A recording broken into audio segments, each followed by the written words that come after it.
Adventure hanap nyo? Here. This is my kind and type of adventure. I'm on top of the world. Hindi pa to top, ha?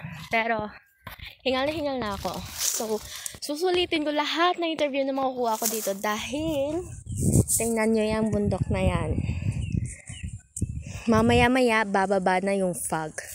At hindi na ako makakakita dito. Kaya naman, susulitin ko na talaga siya.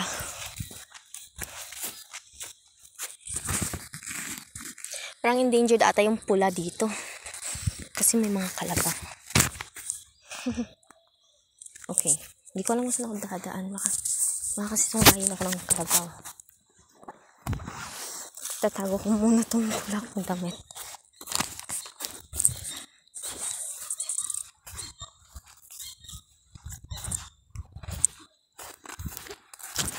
Bilisan mo, Sal! Okay. Oopsie. Medyo madalas. Spikes on. Sushi. Oh my God. Nasabi ko talaga napaka-arte kong magsalita. Pero, look at my kind of adventure. So, doon na bahay ako nang galing kanina. And my response name is Secret. Of course, it's a secret. So now you know what kind of adventure I always do. Yeah, it's kind of risky, you know. Pero when it comes to work kasi, you need to be more tough, no? Dahil maraming pinat-aral, maraming gastusin.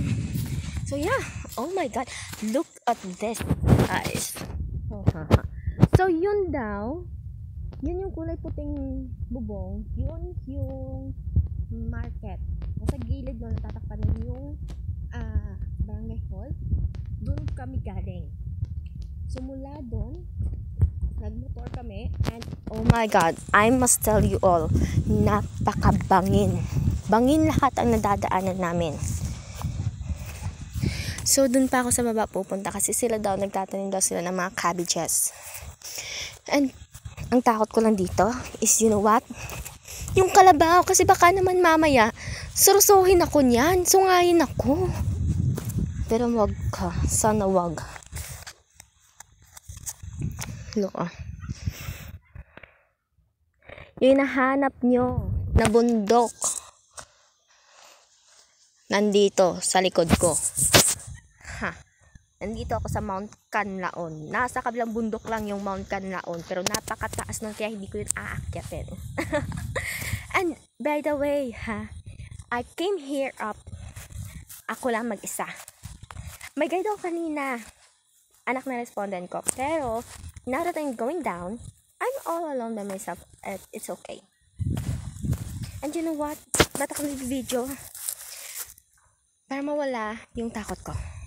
Yes, I'm afraid of heights, but I was so breathtaking with the heights. Breathtaking as in, nawawala yung hininga ko. So, sobrang taba ko. Hindi pa naman ako sobrang taba. Pero yun bang mabilbil ka, palakain ka. Natural. I claim myself as mataba.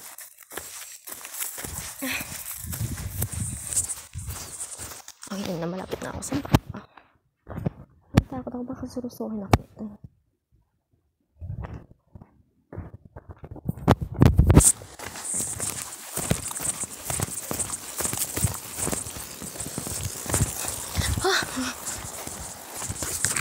Okay.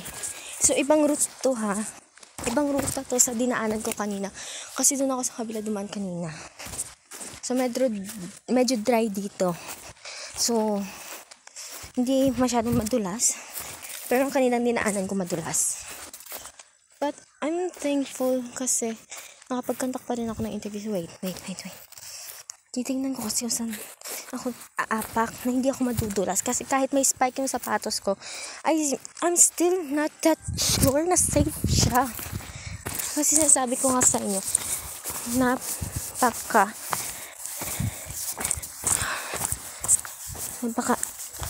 ano talaga ng lupa, dulas. dati daw nakakakyat dito sa taas yung mga single na motor o yung tinatawag nilang habal-habal. But now, wala nang habal-habal dito dahil hindi lang bukod dahil sa taas, kundi dahil na rin sa landslide. Nagkakaroon daw kasi ng landslide dito kaya hindi na dinadaanan ito. So dito gusto kong malaman kung may daan pa ba? Wala na. So dito talaga ako dadaan sa kabila. Nakakapagsalita lang yung baka. Kanina niya pa ako sinabi ang bobo. Kasi nga tingnan niyo. Kanina pa ako tingnan kung saan ako pwedeng dumaan. Eto na pala. Dito ako dumaan kanina. Okay na. I'm back on track. Kasi merong parang intersection yung daan.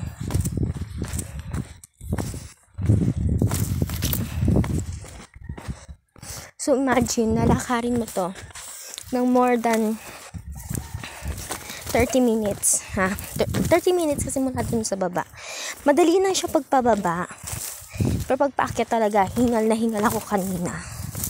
So, I must be thankful. Kasi, hi nanay, mayong aga. Nay, nagtatanong ka mo repolyo? Wala ka. Makapoy magsaka na. Kapoy ka ni. Wala naman ko kaan. Kaya mo, nay? Hoy. Pahuwayan na ikaw gamay, kaya ito kinahap ikaw. Oo. May tubig. Ay, may tubig. Wala ko tubig. Ano na may tubig ako, deka lang.